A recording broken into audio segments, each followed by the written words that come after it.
It would be a shame to see it fall into the hands of another house. I imagine you'd do almost anything to prevent that from happening, wouldn't you? Ask any Lannister, and they'd do whatever was necessary to save Casterly Rock. It would be unfortunate to see another house lay claim to what's yours. Yes, Your Grace. I would do anything. I see. What would you have the girl do, Cersei? It's not as if she fought beside the Starks, wielding a battle axe for the Northern Army.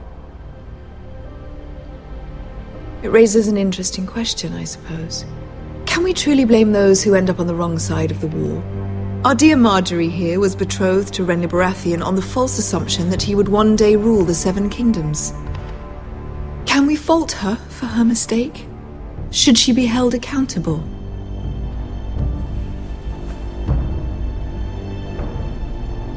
She was just following her heart, Your Grace. And the very same heart so quickly led her to my son. If there's a point to this, I hope you find it quickly. Loyalty can be such a hard thing to define. This city alone is filled with all sorts of ambitious opportunists looking to reinvent themselves, pretending to be something they're not. Who knows what lurks within their hearts? You are a girl from the north, here in service to Lady Marjorie. One can only assume her interests are yours. Yet loyalty to a king, that must be absolute, beyond question. And if your loyalties were to become conflicted between your king and the very person whom you serve, what would you do then? I'm sure she would— Let the girl answer the question. Go on. I would be true to the king, Your Grace. Well said. I was beginning to worry you didn't have your priorities straight. She is a threat to the crown, isn't she? The most dangerous handmaiden in all of King's Landing.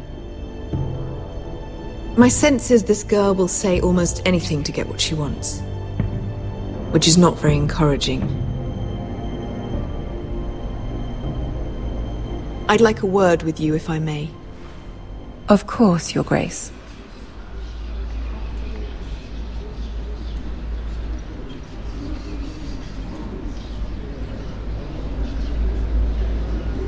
I'll walk you out.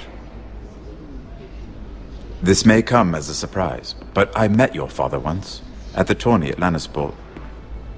Even then he didn't trust Roose Bolton. We only spoke briefly, but your father struck me as an honorable man. You have my condolences for his loss. These would be trying times for your family, even under the best of circumstances. Thank you, Lord Tyrion. That's very kind of you to say. That certainly took courage. To so publicly declare your loyalty to Joffrey for all to hear. Poor Lady Marjorie was humiliated, although Cersei seemed quite pleased. It was quite the first impression. I, of course, found it all highly entertaining. I was trying to appease her. I think that was clear to everyone. My sister and I have our differences. She takes great pleasure in her little charades. I take mine in thwarting them. We must find our amusements where we can. She threatened to give your ironwood to another house. It is the Master of Coin who decides such matters. The crown needs boats. Boats need wood, and I speak for the crown in this regard, not her. What are you suggesting? I suppose the crown could be persuaded to secure ironwood from House Forrester. Lady Marjorie might not look favorably on such an alliance. And it would infuriate Cersei. Although what would be amusing for me might prove rather dangerous for you and your house. Are you willing to risk that? It's a risk I'm willing to take, Lord Tyrion. Please. You are a brave girl, aren't you? I'll consider it. Now, if you'll excuse me, I promised Sansa I would join her for dinner tonight. 3 beautiful bottles of Dornish wine await my arrival. The mere thought of them makes me thirsty already. Thank you for the advice, Lord Tyrion. Just be careful. This is not the North. King's Landing can be a nest of vipers to the uninitiated.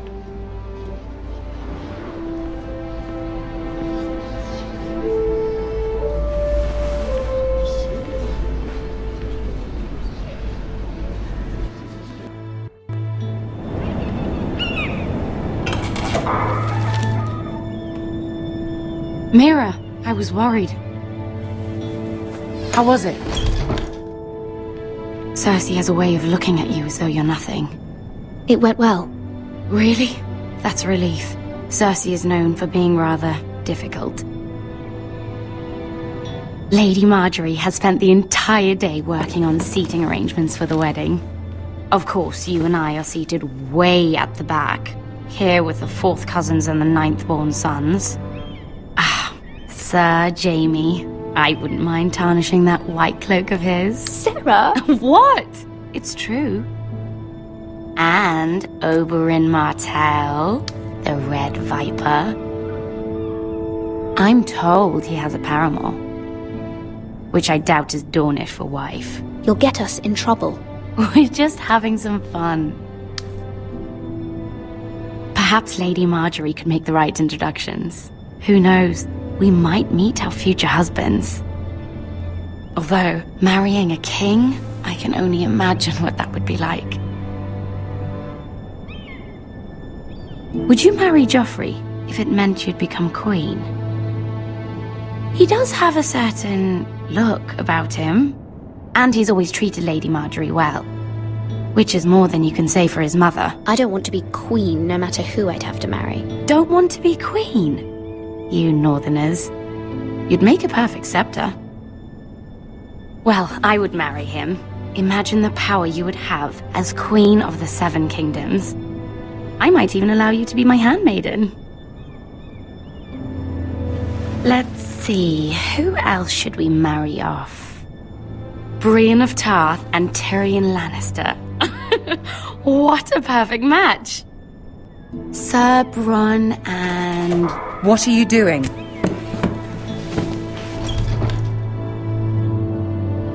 Well? Sarah? I'm sorry, my lady. As am I. We shouldn't have been messing about. This is not a game. It's a battle plan. Allies and enemies can be made with every move. Yet they say it is men who are powerful. The Queen was pleased by your display, Mira. I'm just glad it's over. King's Landing can be exhausting sometimes. There's always someone to please or some perceived slight to smooth over. I fear it will only get worse when I am queen. Once they know your true heart, the lords and ladies will have no choice but to love you. Do you agree?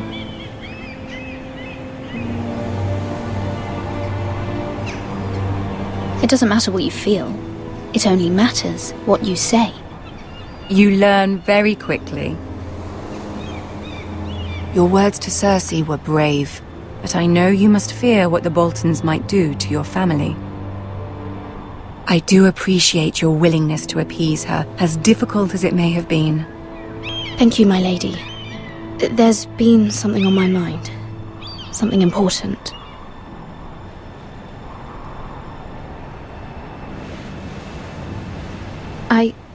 I did have a favor to ask of you in return. Whatever you wish to say, you can say it in front of Sarah. There are no secrets between us. It's about my family. I trust her.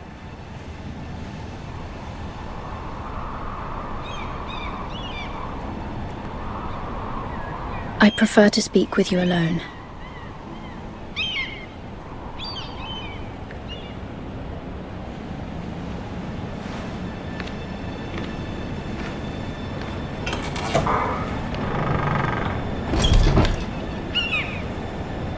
Go on.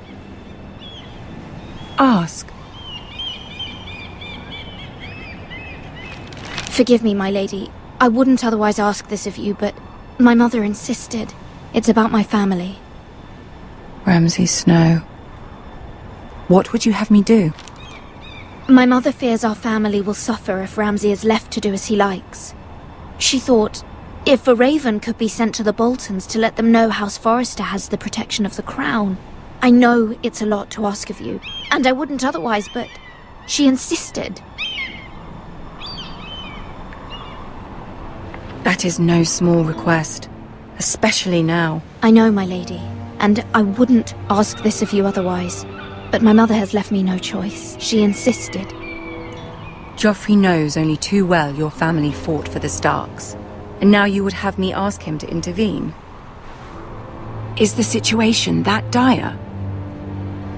Joffrey will not look favorably on such a request. It is that dire, my lady. I fear for my family's safety.